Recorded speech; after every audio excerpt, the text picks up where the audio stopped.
మన పొలంలో ఉన్నటువంటి రేగి చెట్టు.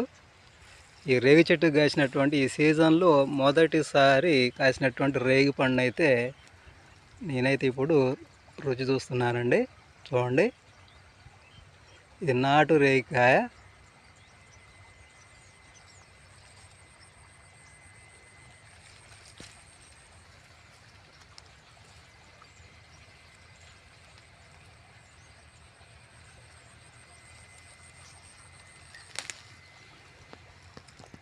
చూడండి, ఈ రేగిపండ్లు అయితే రుచికి మాత్రం ఎంతో తీయగా, అంటే పుల్లగా ఎంతో స్వీట్గా ఉంటాయండి. ఈ రేగిపండు ఆరోగ్యానికి ఎంతో మంచిది.